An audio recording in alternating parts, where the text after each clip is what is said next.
what is something in the agile world that you feel should have been more popular than it is or was? I think we already discussed a couple of frustrations related to the agile world. You can summarize if you like, Jurgen. Oh, let's bring in another one. So, to be honest, so also one of the reasons I don't go to too many agile conferences anymore. In the agile world, for some reason, they went away too far away, I guess, from the technical excellence. So in growing features, growing products in that context, it's refinements, coding, all the rest. So testing, architecture, deployments, monitoring. So it went too far away from this. It's too much on process and people and not enough on this kind of skills. So, and this I think would should have been a bit more popular. So, in other words, maybe extreme programming should have been a bit more popular versus Scrum, for example. And then, if that would have been the case, maybe then we would never have this kind of DevOps movement ongoing. Because the only reason I think DevOps is there because there was a gap. The gap has been created with the technical excellence that got lost, and they fill in this gap very well. If I had a round of applause button, I'd push it, but I haven't. I haven't got one yet. Can't afford a round of applause button. I got some buttons, but not one of those round of applause. I'm losing count of a number of times that people are talking about XP on this series of conversations and and all conversations we're having on Nest Matters. I would agree. And I find it very interesting what you're saying around DevOps fills the gap that was created by a lack of technical excellence. I feel like that. So there was a gap created. It was not there in the beginning. If I remember back in 1998, when I started with Scrum and extreme programming, these were like two things at the same thing. It was every kind of agile conference had lots of technical stuff, but also a couple of things on process and people. But if you now look at agile conferences, how much of talks or anything else is being focused on the technical part? Not much. But there are some great technical communities out there. This is the interesting thing. And they are separate to the agile world. Yeah. So, for example, I love the Socrates community here in Belgium. So, software craftsmanship and testing community.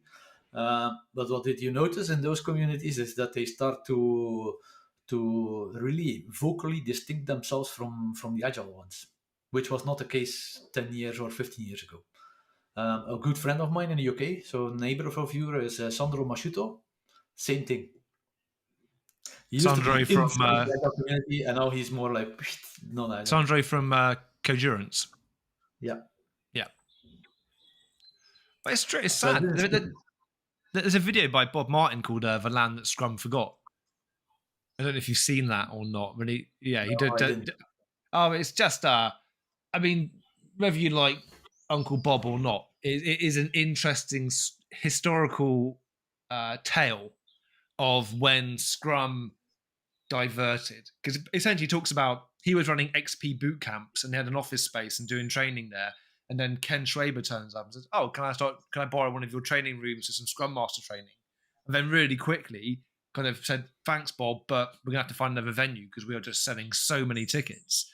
And Bob was like, "How we get a good number of people coming to our XP boot camps, but how is he getting all this developer demand?